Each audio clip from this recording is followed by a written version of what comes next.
The 2-1. Lindor towards right center field. This one is back. It is gone! Grand slam! And Lindor puts the Mets on top.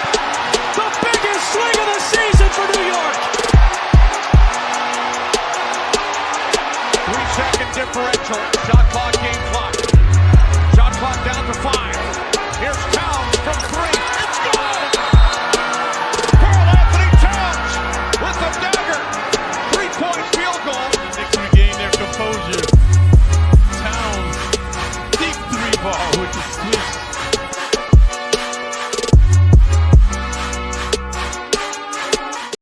Yo, what is going on, everybody? What is going on? It is your boy, David from Top Bunk Sports, and I am back with another video.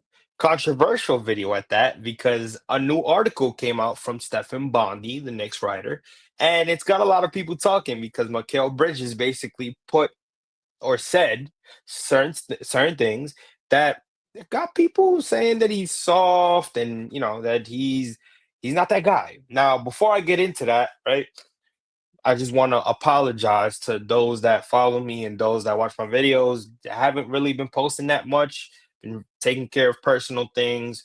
Work has been killing me. Y'all have seen that I've posted a couple videos here and there. If y'all follow me on TikTok, I've posted a little bit of the Knicks games, highlights from the Knicks games, but not all of it, because these games, they're in the West Coast right now, finishing a 5-game road trip, and these games are starting at 10 o'clock and ending at 1 o'clock, and I get up early for work. I get up at like 5:30, 6 a.m. for work.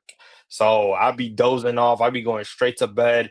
I'll wake up and the TV's on MSG Network on the Gotham Sports app. So, it's been a little bit rough. Hopefully, they come back soon. Obviously, I got to check the schedule, but hopefully they come back soon and we could get back to the regular schedule program with 7:30 games.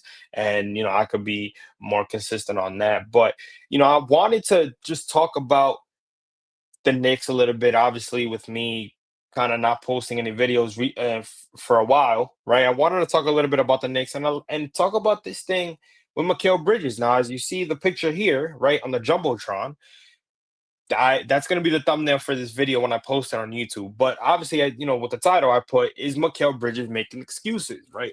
So before we get into why I've made that question when we get into the article, I just want to get into a little bit of what the Knicks have been doing on this road trip. Now, obviously, with them playing that back-to-back that they played last month, this was from February 20th, right? This was February 20th. They won a tough one against the Chicago Bulls in overtime. They won a 113-111 game against the Chicago Bulls in OT. Now, of course, every time we play the Bulls, it don't matter if we think we're better than them, if on paper we got a better team, we always tend to have an issue against the Chicago Bulls. That always happens. It always happens. So we win an overtime game by 2 against the Bulls, right?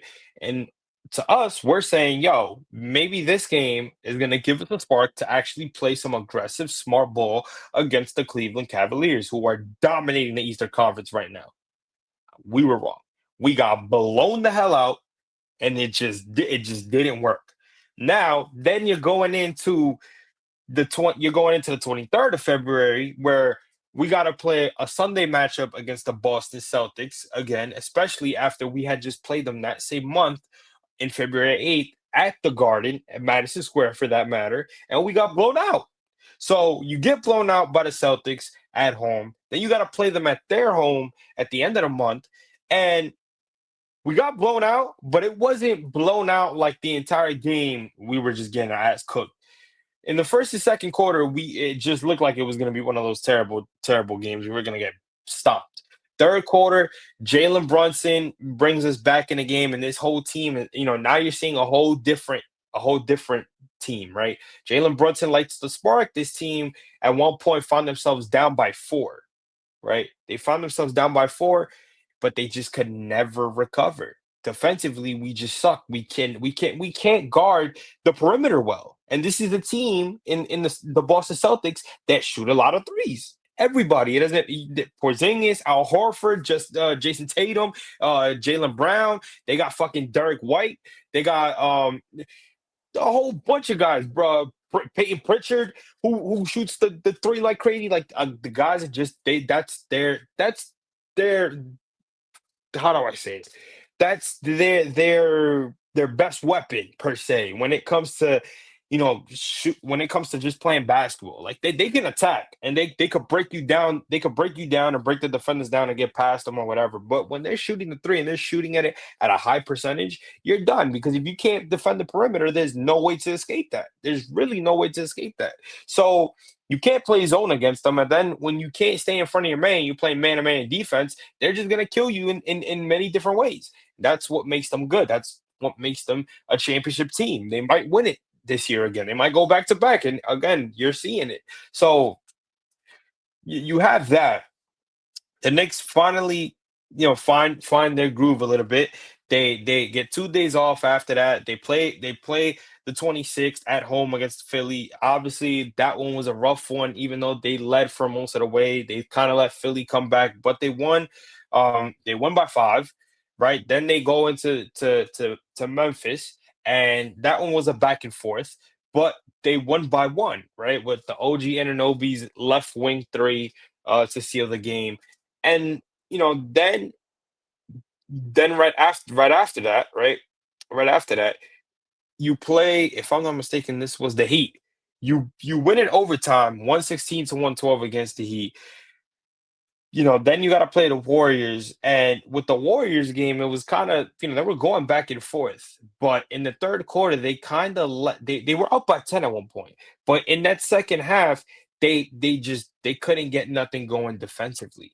And they let Steph Curry break them down. And of course, Stephen Curry, who has like I think it was like a 10-1 record at MSG. Every time he plays this in MSG, he's going off. He's just going off. It's a proven fact, and he did it again. The Warriors were able to capitalize on the Knicks sleeping on defense, and they won 114 to 102. Jimmy Butler obviously played a fact. He wasn't a factor in terms of scoring, but he was a factor in terms of finding different guys in their spots, distributing the basketball, moving without the basketball, setting different pick and rolls and stuff like that. So they're 10-1 with Jimmy Butler on this team. The Golden State Warriors are on fire right now. And then you got to go on the West for a 5-game road trip. And again, Knicks fans are panicking. And we have every right to panic, right? We have every right to panic. You just don't know how that's going to work out, especially because you know that they're so bad defensively. Knicks fans are already giving up on the Knicks, saying that, when we get to the playoffs, we're going to get cooked. So you get into the Lakers, you put a fight up against the Lakers. At one point, you're up. If I'm not mistaken, they were up 12 on the Lakers. And then little by little, the Lakers start making a run. Defensively, they start killing us with threes. They're fouling a lot. They can't get nothing going defensively. Jalen Brunson obviously is having one of his clutch moments where he got to put the team on his back, and then he goes in for a layup. He lands on 2 feet, goes up, and when he puts the ball up, he lands, if I am not mistaken, I forgot who he lands on, but he lands on somebody's ankle. He tweets his ankle, and the brother couldn't even walk. He had to be helped to the free throw line. When he hit his 2 free throws, he was walking on his own power, but he was still limping. Like, it just didn't look good. Like, the limp was horrible. It was announced that I think it was announced the day after. We had a back-to-back. We played the Clippers on that Friday, the 7th, the next day, but I think it was announced that day that Jalen Brunson will be out for 2 weeks. Which, again, I thought it was going to be more. But for 2 weeks, he's out. That's the best you could. It wasn't. It was a right sprain ankle, but he was out for 2 weeks. That's the best that you could possibly receive in terms of news of a sprained ankle. Like I was like, yo, thank God. I thought it was gonna be more. I thought he was gonna be out for 3-4 weeks. I thought they probably would have called this season and just say, yo, just heal up the rest of them. I would have done that. I said, yo, let Deuce McBride get as much starting minutes as he can, and let's see what he could do for this entire month. I know the schedule is going to be kind of rough, but let's see what he could do. Let's see how he can translate and what he could do with the starters, and let JB just recuperate for the rest of the month, and let him come back in April. Let him come back for the playoffs. So you have that, but then they go into Inglewood, right? They play the Clippers. They play the Clippers solidly, but up in that fourth quarter, they were just kind of getting killed in that fourth quarter, and they lose by 10, 105-95. They get a day off on that Sunday. Then they play the Sacramento Kings. They play the Sacramento Kings, which is their last game. They won 133-104. Basically, it took OG Anunoby and Cat to really do what he needed to really do what they needed to do. Deuce McBride as well. I mean, Deuce McBride was hot from three, just being able to shoot the three at an efficient rate, but then also being a floor general, getting guys moving the ball, getting the spark going in terms of just get everybody to move around without the ball and then moving the ball, because you don't see a lot of ball movement within the Knicks offense. It's always ISO heavy. So for him to be able to, move the ball, move without the ball, and just really, really get everybody in their spots as a point guard, I gotta salute Deuce McBride for that. And I think he can do that, especially if the Knicks were to come out and say, hey, Jalen Brunson is going to be shut down for the rest of the season. He'll be ready for the playoffs. Cool. I'm cool with that. I am absolutely cool with that. As long as I have Deuce McBride as my starting point guard over campaign, I would much rather that, especially when I'm from Sacramento. 21 points, 7 assists, 3 rebounds, 7 of 11 from the field, 4 of 5 from 3 with 2 steals. He was having himself a night. Much respect to Deuce McBride. I mean, I've said it since last year. Ever since that brother got his money, he's been a whole different player. Knicks fans were only talking about his defense. They were saying, when are we ever going to get an offensive side from Deuce McBride? I'm sorry, from Deuce McBride, and he's been able to show that ever since he got his money. So shout out to Deuce McBride. And then obviously, our juggernauts and OG Anunoby and Cat, leading the way and doing what they're doing, especially OG Anunoby. OG Anunoby has been, ever since he came back from that from that non-contact injury that he suffered against the Lakers back in February, in the early days of February. I gotta give him credit. He's been efficient. He's been a juggernaut. This is what, when you're playing, or when you have a healthy OG Anunoby on your team, you're getting a full player. You're getting a player that can dominate on both ends, on both sides, defensively and offensively. We got him for defense. We got him because he can really shoot the ball at a really efficient level. Is he injury prone? Yes, but you can deal with that because when he's healthy, that brother could ball. 24 points, 8 assists, 7 rebounds, 7 of 15 from the field, 5 steals. That brother was on, and he's been on fire, man. And hopefully, he can play good for the rest of the way, and he could go into the playoffs and just dominate. That's what you need. That's exactly what you need. And then obviously Karl-Anthony Towns doing what he does best: 26 points, 3 assists, 9 rebounds, 8 of 15 from the field, 1 block, 1 steal, 3 of 6 from 3. Again, Karl-Anthony Towns, if he can play consistent and just be a little bit more aggressive, that's all we're asking for. So the Knicks again have 2 more games left on his road trip. They play the Portland Trail Blazers tonight at 10 o'clock, so that should be a must-win for them before they go on to, I believe, Golden State, and they play Saturday the 15th at Golden State and try to get some revenge against them and try to get a win on their floor. But the main topic of this conversation is that man right there on the left side of me, Mikal Bridges. Now, like I said, the title of this whole thing is a question. Is Mikal Bridges making excuses? Now, why do I put that question? Like I said before, there was a new article from a Knicks writer called Stefan Bondy. Most of my Knicks fans know who that is. He put an interesting article that got an immediate reaction from a lot of people on Knicks Twitter, from Knicks fans in general. They were wondering why did Mikal Bridges say what he said? Why did he say what he said? And honestly, it's got me thinking that too. Because you got to understand, Mikal Bridges has been very inconsistent. Mikal Bridges has not been the Mikal Bridges that we saw in Phoenix. Mikal Bridges has not been the Mikal Bridges that we saw in Brooklyn. Now, people keep talking about, well, we're trying to see the Mikal Bridges from Brooklyn, right? I kind of give that side of Mikal a pass because in Brooklyn, he was the star guy. He was the number 1 guy. They were running the offense through him. He was their point guard. You're not going to get that with Mikal Bridges over here because we have our point guard. We have our floor general. You're not going to get that Mikal. Defensively, you can definitely get the Phoenix Suns Mikal, who was unstoppable defensively. But you're not gonna get that offensive guy from Mikal Bridges. Now, he has been efficient from the mid-range. We all call him the mid-range killer. That I 100% agree with. You can get that from him. But what we're looking for is a consistent Mikal Bridges. A consistent Mikal Bridges who, if you're gonna give me 20 in this game, give me 15 or 20 in the next, brother. Be more aggressive.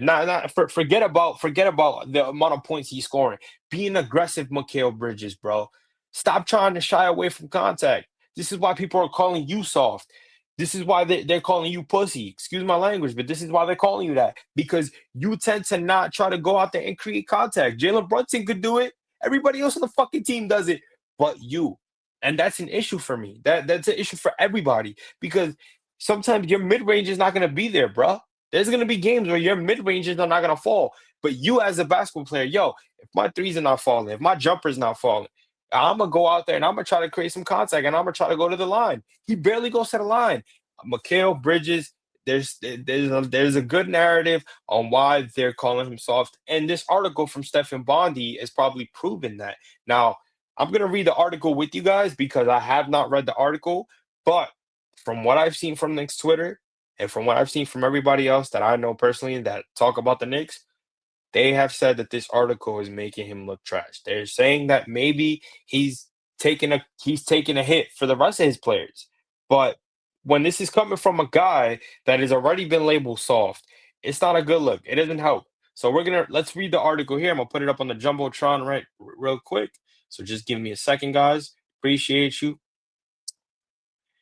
And as I put it up here, please just as I always say, please like, share, follow, subscribe the Top Bunk Sports channel, man. I really do appreciate all my followers and those that tune in and watch my videos. So shout out to you guys. But let's oh, excuse me, guys. I didn't mean to do that.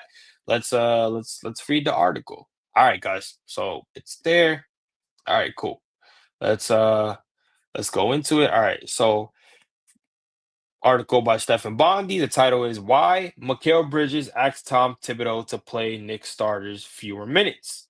See, published today's date at 3:47, and as soon as it was published, it hit the community. It hit everybody. So he's writing this in Portland.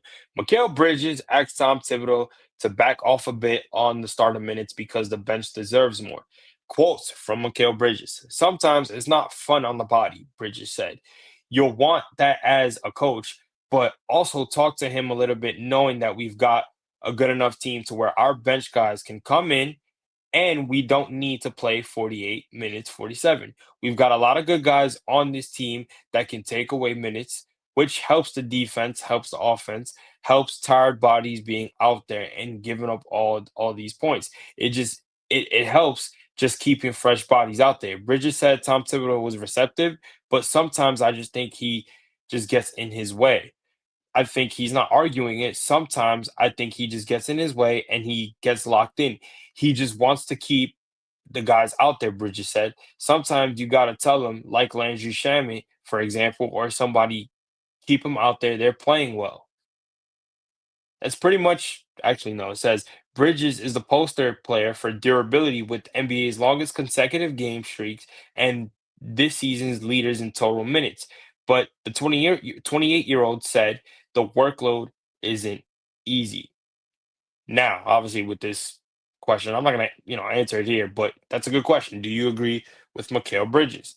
Now, here's my whole take on the situation, and this is where I feel like things could get misconstrued with Nick players and stuff like that. Um, I personally don't. He has a point, right? He has a point. Certain guys are getting tired, and defensively defensively maybe that's the reason why they suck defensively, right? Because they're tired. But here's the thing: when you're playing for a coach like Tom Thibodeau, you're expecting to play a lot of minutes. It's just a fact. It's just a fact. Now they're human beings; they can be tired. I'm not saying they can't be tired, but it's not like defensively they're great, and then in the first half, and then towards the second half, towards the end of the game, they look tired and they give up defensively. No, they suck defensively to start the game. They really do. So when Mikal Bridges says maybe that's the reason why, maybe that's might be the reason where we won't give so much points or whatever he said, right? At the end of the day, that's not a good excuse, brother, because y'all play bad defensively to start. It doesn't help. There's like no way around it. There's no way around it. I'm sorry. I'm sorry. There's no way around it. Now, if Tom Thibodeau decides to sit these guys out and be like, yo, I want to, give it a break.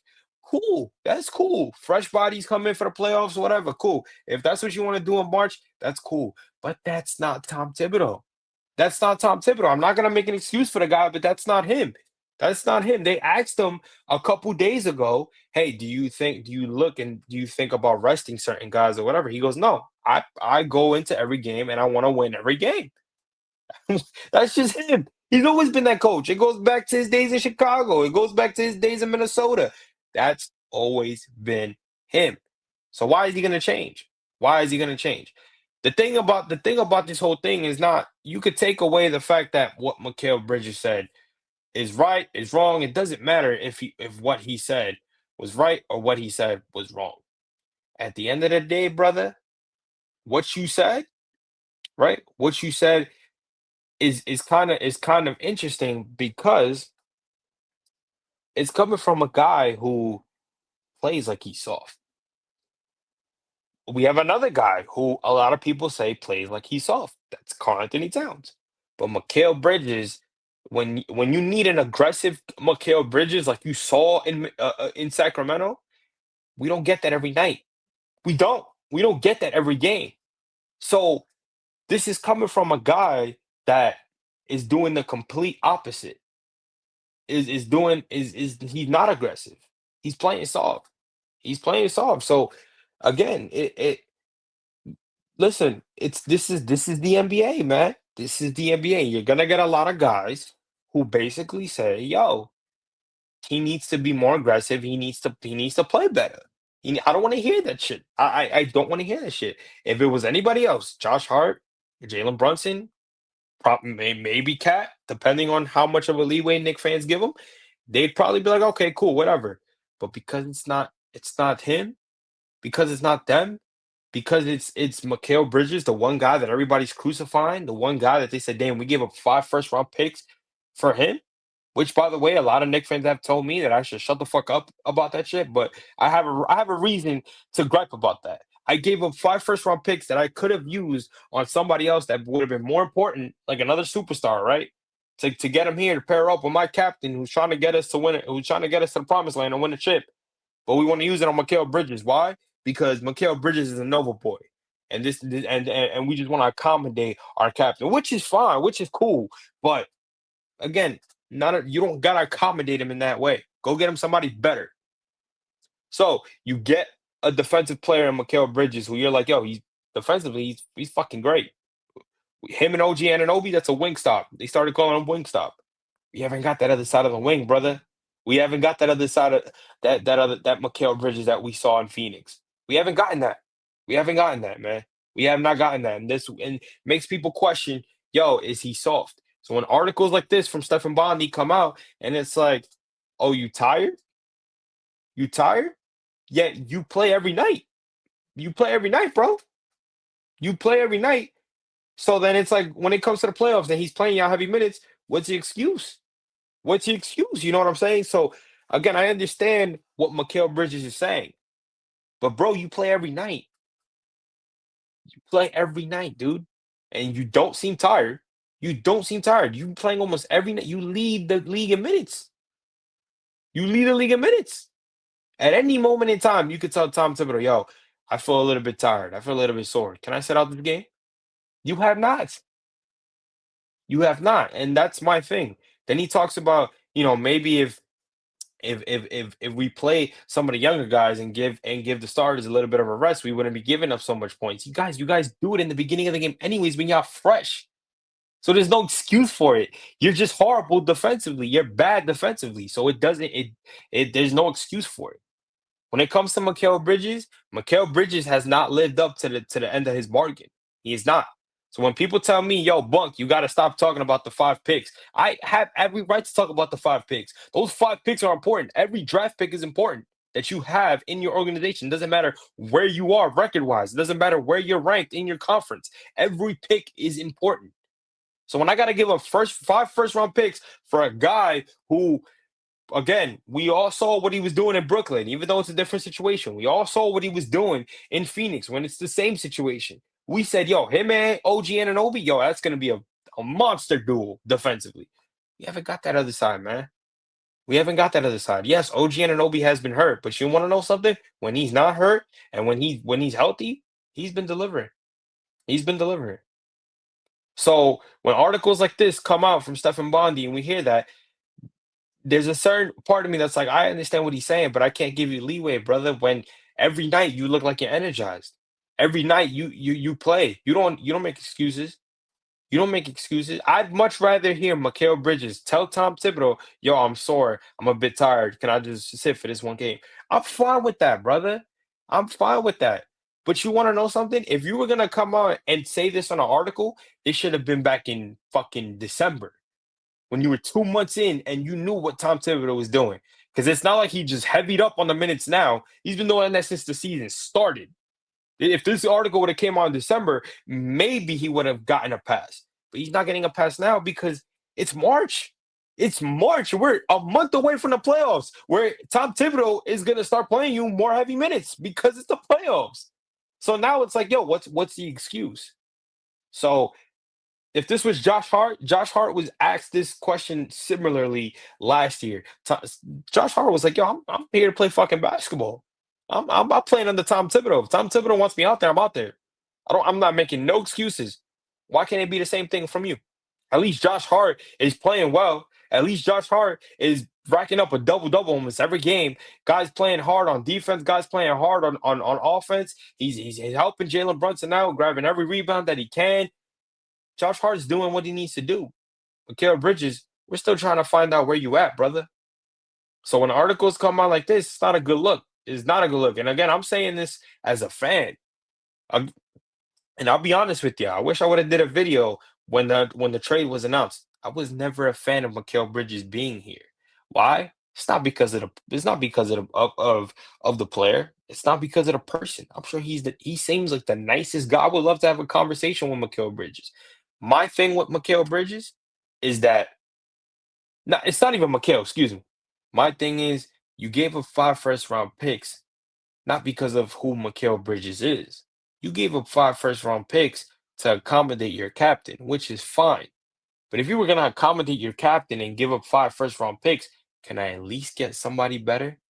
Can I at least get another star player? Can we you save those picks and maybe try to go out there and get a star player to accommodate Jalen Brunson next to, so we could go out there and win a chip? Now, I'm not saying Karl Anthony Towns is no star player. If Karl Anthony Towns comes into the playoffs this year and totally dominates and gets us to the Eastern Conference Finals, and Mikal Bridges wakes the fucks up in the playoffs and starts dominating in the playoffs and gets us in Eastern Conference Finals, I'm totally fine with that. I'll take back every word I said. But again, Mikal Bridges is a good defender. He's a solid offensive player. 5 first round picks, though. 5 first round picks. I don't know, man. I don't know. He's not living up to the end of his bargain. I saw a report that he's eligible for a 4 year, $156 million extension, and I was like, I hope the Knicks don't give it to him. He hasn't proven anything. He has not proven anything, man. The Knicks have made sacrifices to try to keep this team afloat and try to keep Jalen Brunson happy so we could keep making the playoffs consistently. They have. That's why Julius Randle and Dante DiVincenzo were traded. Okay. That's why Karl Anthony Towns is here. Karl Anthony Towns is here because of Mitchell Robinson, who's back now. Right. But if Mitchell Robinson doesn't get hurt, Julius Randle and Dante DiVincenzo are still on this team. You don't get 50 mil. You don't give a player a 4 year, $50 million contract and then just trade him the next year. No, you don't. Mitchell Robinson set this whole shit up. But they still went and got their guy. Karl Anthony Towns is on their radar from since 2021. And they finally got their guy, but they got their guy knowing, yo, there's a lot of things that he can do offensively that Julius Randle can't do. And they believe with Jalen Brunson that they can make the playoffs. And again, they're gonna make the playoffs. But it's how far if we could get out the second round again. If we can get out the second round this time and not be eliminated in the second round again. Like that's the question mark. And you're gonna need a Mikal Bridges to go out there and do what he needs to do. You need him to go do that. You really do. You need him to go do that. And you're not gonna be able to do that with with that. It's just I'm sorry. I'm sorry. It's just not gonna happen. It's not gonna happen. Mikal Bridge if Mikal Bridges is playing the way he is, it's you're not gonna it's gonna be hard for you to succeed in the playoffs. I'm telling you. I'm telling you. A lot of people want Knick fans to lay off Mikal Bridges and they want him they want us to give him a break. You can't. You can't. I'm sorry. Because if we give Mikal Bridges a break and he still continues the same shit, what the fuck are we gonna do? As a Knicks fan and as a basketball fan, as a sports fan, you're allowed to break down a player individually. And we're breaking Mikal Bridges down individually. He doesn't have it. He does not have it. He does not have it. If we want to go look up his stats right now, I will look them up for you guys. I will literally look him up for you guys. Listen, Mikal Bridges is a fine player. He can score. He can play. He's a really good defender. Like I said, Wingstop for a reason, right? But again, at some point you're wondering, like, yo, what the fuck are we doing? What are we doing, man? What is it gonna take for Mikal Bridges to finally wake up and be like, dude, this is not the Mikal Bridges that we've seen. Let's look a little bit at his stats for his recent games, right? Sacramento, 15 points, right? 33% from three, 60% from the field, 8 assists. It's a good game. Against the Clippers, 22 points, 4 rebounds, 5 assists, 1 block, 66 from the field. Okay. The Lakers, 6 points. He played how many minutes? 43 minutes. Shot 50% from the field. But you played 43 minutes and all you could give me was 6 points? Let's go down. Let's go down to the Heat. 28 minutes. 18% from the field. 4 rebounds, 8 assists, 5 points. 5 points. Like this is where the frustration lays. This is where it comes out. Look at the numbers on his field goal. Look, against Philly, he was going off. That literally against Philly, he was going off. 12 of 18 from the field. 7 of 14 from the field against Memphis. Solid game. Solid game. Right? Let's go back to Boston. 6 of 13 from the field. 2 of 6 from three. 6 of 13 from the field. 2 of 5 from three. 6 of 16 from the field. 1 of 5 from three. 5 of 15 from against Boston on Saturday. You know what I'm saying? Like, but it's been happening over and over again. You know what I'm saying? Like this is it's not you're not gonna and again I know he's had some solid games, but when you're the third option on this team, right? Especially with you getting a little bit of touches and you shooting the mid range the way it is, yo, bro, if certain things are not working, just be more aggressive. And I think that's where Knicks fans are coming from. We need a more aggressive Mikal Bridges. If we can't get that, that's gonna be a problem. If we can't get that on a consistent basis on both ends, that's gonna be a problem. And this is why Knicks fans are calling you soft, bro. And what you said in this article, like I said, if it would have came out late November or in December, you probably would have got a pass. But because this is coming out a month before playoffs, and we're seeing the way you're saying when we're seeing the way you're playing, excuse me, this is why he's gonna get a lot of negativity from the fan. But listen, I appreciate Mikal Bridges. I know Mikal Bridges can play way better than what he's playing. I know he's a key asset, and there's a lot of things that he does. When he's not when there's other things that he does when he's not scoring. Shout out to my interview with Nick and Nader, where he basically talked about when Mikal Bridges is running the point. There's a lot of good things coming out of that. He's not going to run the point, but again, maybe here and there, you'll have Mikal in certain spurts of the game. You have Mikal bring up the ball, let Jalen Brunson become a spot up shooter, and maybe that gains a little bit of confidence for him, and it helps the team. Different ways you could involve Mikal. And again, there's certain times where Mikal, when he sees that the defense is lacking, he's gonna go up there. He's gonna shoot a 3-pointer. He's gonna go up there and shoot a mid ranger. Cool. I need an aggressive Mikal in the paint as well. Because when we get that Mikal, there's nobody that can stop Mikal Bridges. But you have to be more aggressive, and you listen. The Tom Thibodeau is not going to slow down. You know your coach. You know your coach. You got to be ready, bro. You lead the league in minutes. There's it coming from you. I'm not shocked. The mentality that I thought I would have heard from you if an article was going to come out of this was if an article was going to come out from Stefan Bondy about you talking about minutes with Tibbs is yeah. I would like to see the bench get more minutes, but I'm happy with the way things are rolling. You know what I'm saying? Like, you're cool with how Tom Thibodeau is using you, but you're also giving credit to the bench. And that's fine. That's fine. But every time I watch Mikal Bridges, he seems fine to me. It's just the inconsistencies. So now it seems like instead of you addressing your inconsistencies on the court, you're copping out a plea. And this is why I named the title, Is Mikal Bridges Making Excuses?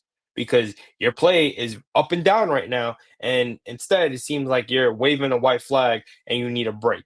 And again, I'm not saying he can't be tired, but I would also like to say, listen, while I do think the bench needs more action, right? I haven't been playing well myself. And that's just the honest truth. And I need to play better. And I need to play better. That's it. That's it. I wish he would have addressed that. I wish he really would have addressed that because he really hasn't been playing like the Mikal Bridges that we thought we'd see when he was traded here. But listen, hopefully tonight he sees food against a really bad defensive team in the Portland Trailblazers, and this hopefully gives him a spark. I thought the Philly game would give him a spark. Hopefully he can catch a spark before we get into the playoffs and really be that one guy where we're like, yo, Mikal is that guy, and he really helped us in the playoffs. So we'll see, man. But I really do appreciate all the time that you guys spend supporting me and watching the videos. Like I said, I haven't really been posting consistently when it comes to Top Bunk Sports because when it comes to the Knicks, man, the Knicks are playing late right now with them being at the West. And then when it comes to the Knicks, there's really nothing much to talk about in spring training. The only thing that we could talk about right now is what's going on within the certain games, what's going on with the rotation, injuries, and Juan Soto. But I've been giving more of my time when it comes to the Mets on the Seven Express podcast. Like I said, please go follow that. Watch our videos on YouTube. Subscribe to our channel. Really show some support. Shout out to my guy Chris Torres and AP who make the show what it is. Without them, it wouldn't be possible. You know what I'm saying? They make it what it is. So shout out to them. But yeah, hopefully, I could come back, be more consistent, and really just start putting more video out for you guys. And again, just stay level headed, man, because we're reaching the playoffs and we're reaching opening day and for the season, and the season is gonna start soon for MLB. So we got a lot of good content coming your way, guys. But I really do appreciate you guys. And like I said, show love and support to the channel, and I will see you guys in the next video. Peace out.